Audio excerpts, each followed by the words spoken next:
poliisi ekoze okulabula eri ebitongole bya financial services oba biyite bya money lender. Ekoze okulabula wamu ne Charles Balimwezi bakoze okulabula. Kuwagwa mukwano gwange yeekumira ku Yugi Updates TV kutegeeza nti okola kyamaanyi nnyo. Nagambye tova ku channel eno beera nga osubscribinga busubscribinzi goleme kubeera nga omisinga kintu na kimu ekigenda mu maaso mu ggwanga lyo. Kiba kirungi okumanya ebifa mu ggwanga lyo n'okutambula wamu ne bannayuganda n'okumanya ekigenda mu maaso mu ggwanga lyaffe Uganda. Gwe mukwano gwange ali yeekumira ku Yugi Updates TV kutegeeza nti no okola kyamaanyi nnyo, okola kyamaanyi ddala, tova ku mayengo gano aga Yugi Updates TV. Wenno munnanga atanaba kusubscribinga osubwa bingi nnyo, osubwa okumanya ebigenda mu maaso. Kati omulembe tegukyali kugula amawulire, tetukyakera bukezi nkya ndugaalagire tugula amawulire.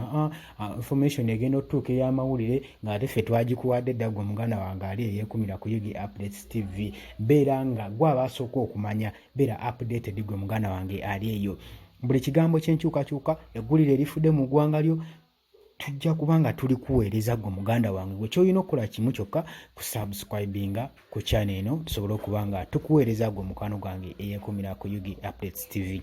Hali nno wenjogerera omukulu ono Charles Balimwezi n'ekitongole ekya poliisi kivuddeyo ne kikola okulabula eri financial services eri money lender ne kibalabula ne kibagamba nti nno buli kitongole kyonna ekya financial services, buli kitongole kyonna kyonna ekya money lender nga kyakwata identification ID ndagamuntu z'abantu kizibaddize mbunnambiro nga n'akatayi tekannasala.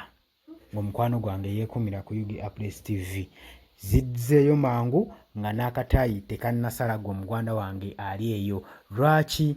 Kubanga bawadde ensonga ez'amaanyi eziyinza okubanga zeetaagisa bunnambiro bano babeere nga baddiza abantu identification zaabwe. Muganda wange abagambye Charles Balimwezi agambye nti no national ID si kye kintu omuntu kyayinza okutusingayo okozesa ng'omusingo bwe baba nga beewola looni zaabwe. Era n'alabula ne money lender balekerawo oconfiscatinga okuggyako abantu national ID zaabwe nga bagenda obbawa looni, kubanga national ID si zakozesa nga musingo, kubanga zikola ebintu bingi. Ziyambako omuntu mu kutravelinga. Kati omuntu anatravelinga atya engendo empanvu nga talina national ID olw'okubanga yalya looni? Ne bagamba nti no omuntu akozesa national ID okola transactions ez'amaanyi ez'enjawulo era ziba zeetaagisa national ID. Kati anaazikola atya nga national ID tagirina? N'agamba kyekisibye economy okubanga ekyali wansi mu ggwanga. Naye lakola okulabula n'ono omwami Charles Balimwezi nti ebitongole bino ebiwola ssente abantu birekerawo bajjako national ID zaabwe. Era ne bagamba nti ataakwate national ID z'abantu zizzaayo kakumujjutuka gwe mukwano gwange ali eyo. Ono ng'abataddewo ebbanga lyajja okuba nga asibwa wakati w'emyaka 3 n'omusobyo. Bwe batyo bagambye omukulu Charles Balimwezi ono nno nga yakulira ekitongole kya tekinologiya. Mumumanyi bulungi nnyo bannange, seetaaga munnyonnyola nnyo. Omwami ono mumumanyi, avaayo nnyo mu nsonga nnyingi nnyo, era yakoze okulabula eri ebitongole bya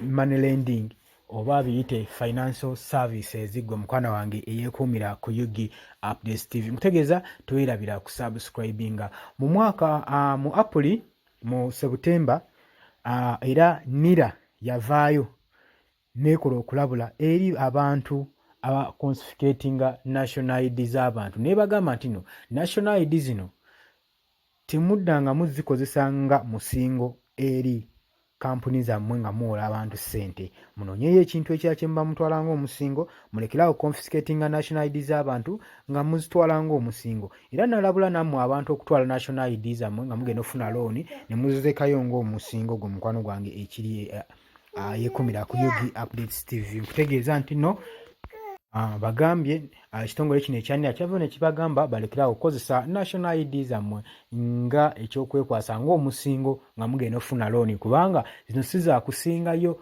wabula zaakubayambako okubanga mutambula musobole okubeera identified, musobole okubeera nga muli identified eizo oba muli ba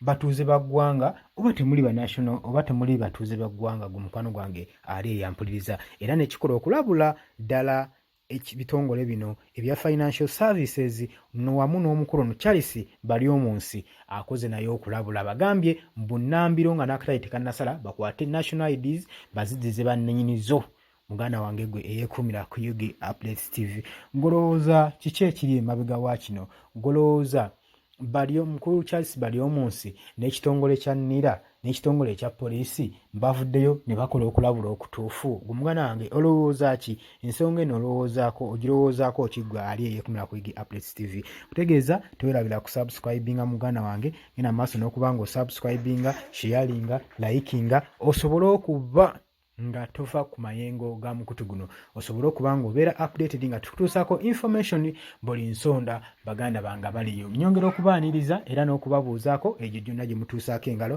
mwebale nnyo nakutwala budde bwamwe nga mutuwuliriza nga mutulaba nga mubeerako mwekuumidde ku mayengo ga Yugi Updates TV nga information gwe omujja ku Yugi Updates TV ate gwe okola kyamaanyi nnyo gwe muganda wange ali eyo nkwagala nnyo weraba